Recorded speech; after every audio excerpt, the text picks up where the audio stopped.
Peace. Assalamu alaikum. Grand rising. Praise God. What's up? What's happening? Or whatever it is that you ascribe to. I'm trying something different today. I got the pre-recording going on and I got the live going on. Just trying something different, you know what I mean? As y'all see, I'm in my studio, but I still haven't had a chance to get the background set up, but it's coming soon. I just been working, you know what I mean? Working hard. So today I'm gonna share with y'all a story about G Wood. G Wood warned me about the institutional lockdown. And when G Wood warned me, he saved me. For one, going to the hole, and he saved me for two, getting tagged or getting confirmed or becoming a well-known gang member. So again, I'm trying something different. I'm doing a pre-recording and I'm going live. So if this is your first time on my channel, go subscribe to the channel. Comment, like, share, do what you gotta do. If you don't want to do it, it's cool. I appreciate the view. So one day, me and G Wood, we sitting on my rack. And we just, we talking and drinking coffee like we always doing. And politicking, you know what I mean? And so I asked G Wood, I'm like, say G Wood, say, what's up, young bro? Now, I said, say G Wood, the dude who wired your mouth, whatever happened to that dude? He go to laugh. Just say, young brother, I thought that was over with. Now, for those who new to my channel and don't know about G Wood is an old school. He was gangster disciple, but G Wood was always put me up on game, always let me know what's going on his own, who is who. And me and G Wood, we were nosy G's. We was always being nosy, always on my toes and stayed on my square. So I asked G Wood, oh yeah, before I forget, so G Wood, he was in the county jail. And if you watch the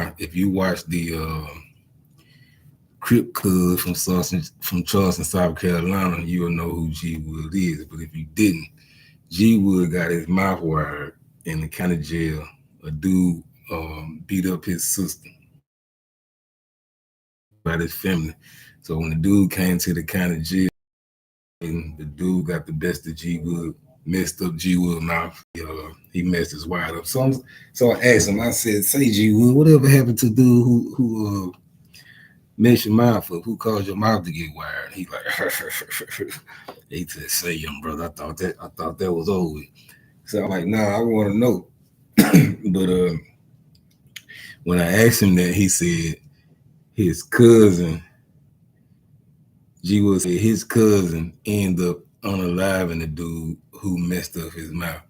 But I'm gonna say that for another story. So we sit here talking about politics. I think George Bush was the president at the time. We talking about the situation about black people, like why so many young black men is starting to get locked up now. Like we chopping it up, we just kicking about knowledge. And G Wood, G Wood was real intelligent, even though he put on that front like he put on that front like he didn't know what was going on, because he really didn't want nobody to know that he had a lot of knowledge. You know what I mean?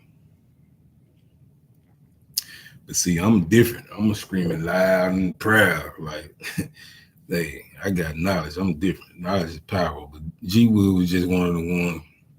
He just didn't want nobody to know that he knew certain things. And he was real in tune with he was real in tune with Black history. So while we chopping it up, while we sit here talking and chopping it up, he said, He said, "Say, young brother, now I'm gonna warn you. I heard from that little bluebird we got a shakedown coming tomorrow. It's gonna be an institutional lockdown coming tomorrow. I'm just giving you a warning, little brother. You know, I gotta always keep you up on game. Gotta always keep you on your square. Make sure you're on your toes so you don't let these suckers trick you. You know what I mean?" So I'm like, G Wood, how you know? How you know we got a institutional lockdown? How you know that, G Wood? Hey, say, young brother, don't worry about how I knew it. Just heed my warning. They coming to shake down. I said, all right, G Wood. But me thinking about it, like after we had the conversation, I went and laid on my rack before I went to sleep. I was thinking about it, like, how the hell G Wood know that these folks finna come shake down tomorrow? But then I realized, like, G Wood, he is from the Delta, like, and he from Greenwood, Mississippi, but we are in Parchment, Mississippi, and you got a lot of officers that work in Parchment that's from Greenwood, so he probably know a lot of these officers. You know what I mean? So I sat back and thought about it. And I said, okay, G Wood might be on something. But before we ended the conversation, he told me, saying, "Nah, look here, little brother. I know you holding that lit. I know you holding that lit for the G's, but I'm warning you, get rid of that lit, because they come here and shake down and they catch you with that lit. You going to the hole and you going to be tagged. You going to be confirmed. You going to be a well-known gang member. And every time something going on in the zone, even if you ain't had nothing to do with it, even if you didn't have nothing to do with it, they going to think you had something to do with it, because you are a well-known gang member. I'm telling you, brother, I'm giving you a warning. Get rid of that lit." So, so I'm like, all right, G Wood. So for those who don't know what the lit is, the lit is the philosophies and the concepts that the disciples abide by in the penitentiary and in the streets too. That's what they call it, the lit or the 12. You know what I mean? So now I gotta figure out how I'm gonna go tell the G that's over the zone. We're just gonna call him Big G. I gotta figure out what I'm gonna tell him so I can get rid of this lit. Cause I'm really heeding to what I'm really picking up what G Wood putting down. So I don't want to get caught with this lit because I don't want to go to the hole. I don't want to be tagged or confirmed.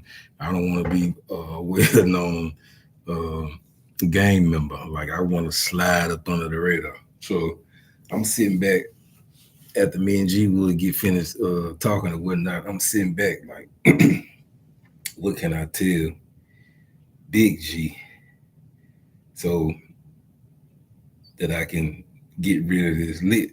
Me knowing that it's going to be institutional lockdown tomorrow, because this is what G Wood said, this is what G Wood mean, and I'm gonna listen to G Wood.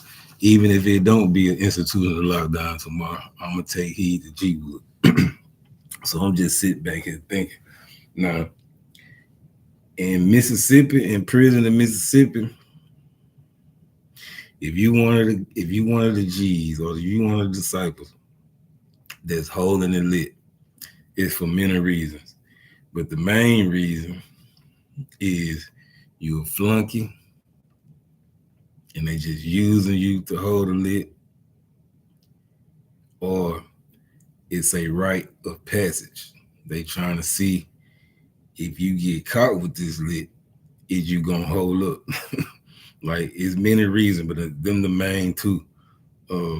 But I really didn't care what nobody thought about why I was holding the lit. You know what I mean? And I'm fairly new in prison, so I get it. Some people probably thought, okay, he just a flunky, he holding the lit. Only flunkies hold the lit. I really didn't care what people thought.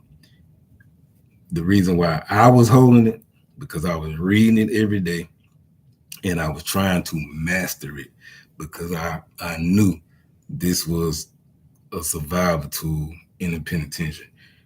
Once I was in the penitentiary for a couple of years and being plugged in and seeing how these guys move and how these guys operate, I knew this lit, me learning this lit and mastering this lit, is a survival tool in the penitentiary. So that's why I was holding it. But now I'm trying to figure out how I'm gonna get rid of it. So I finally got it. So boom, I went to Big G. I'm like, say big bro. Say Big G. He like, what's up, little brother? What's up, little BD? And again, I'm BD. I really don't got to plug in if I don't want to, but I am at this time. So I'm like, he like, what's up, little BD? What you doing? I'm like, man, look, I've been holding on to that lit for a little while. You know what I mean? I said, now it's a new brother just came on his own, and I overheard another brother telling one of the young brothers who just came on his own that he need to get up on his lit. He need to learn this lit because he really didn't know enough. I mean, he knew enough for him to get by, but he really didn't. He really didn't know enough. And the brother was explaining to him like, look, you really need to learn that lit because if BG come pop these questions on you, then you need to know how to spit it back, or it's gonna be some consequences and repercussions. Now you probably ain't gonna get beat up because you know enough, but I really need you to get up on that lit. Now this brother could be just trying to put the brother up under his wing and figure out how he gonna manipulate him. Ain't no telling what it was that was on his mind, but he was telling him right though. Like you really need to know what's going on just in case something happened and you need to protect yourself. You gotta be able to protect yourself. So he like, oh, a Big G was like, oh, okay. So what you saying?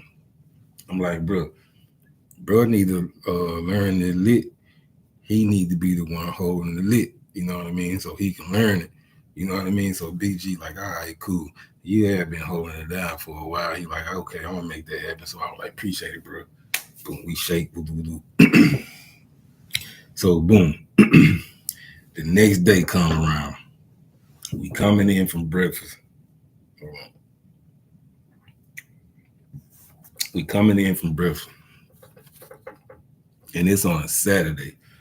So on Saturday, don't nothing move. Ain't no school call. Only people that's really moving is the kitchen workers and the orderlies.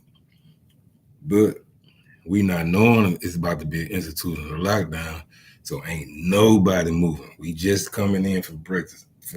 We in Unit 30, and it's 4 buildings in Unit 30. So all 4 buildings that ate breakfast. The sun just not starting to come up.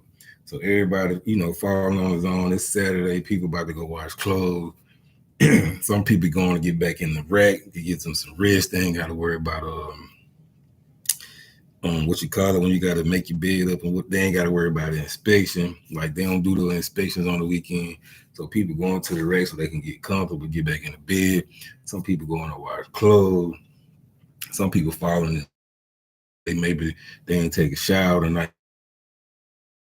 Shower the night before. I don't know, cause it be hot and it be musty. You need to get your funky tail self in that shower at night and stop trying to wait till the next morning. But that's what some guys did. So you got one guy, he in the bathroom, and he was a crip. He in the bathroom, and then you got another guy in the shower, and then you hear the guy in the shower all of a sudden say, dang, bro, the water stopped working. The water stopped working.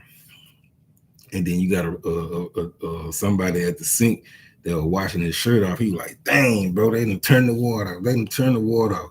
Now, it's the dude on the toilet. He trying to flush the toilet. The toilet ain't flushing. So the dude who was in the sink trying to wash his shirt out, he like, dang, bro, you stink, bro. Dang, bro, you stink, cuz. Dang, cuz, you stink. So automatically he started calling him shitty cuz. Like, damn, shitty cuz, you stink. So shitty cuz, he on the toilet, he talking shit. So now everybody realizing that the water out, they know it's finna be a shakedown. So I look over at G Wood, he looked at me, like telling me, I told you, keep your eyes open and keep your ears open. So anytime the administration turn that water off, it's about to be a shakedown. And they probably did this all over the penitentiary. So Shitty cuz you can hear him.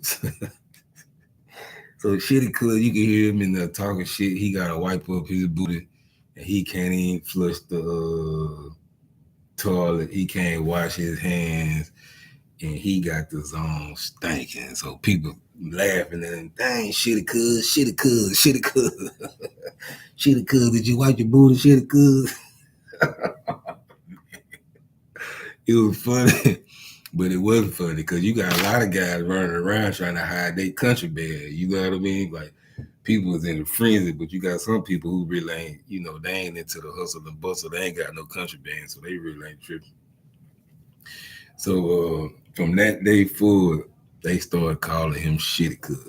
So anyway, the ERT, they coming down the walk. Now you can hear him coming down the walk. Now this is my first, I've been in prison probably about a year and a half at this time. So you can hear them coming down the walk. I can't remember what they called. They ain't calling the CERT team.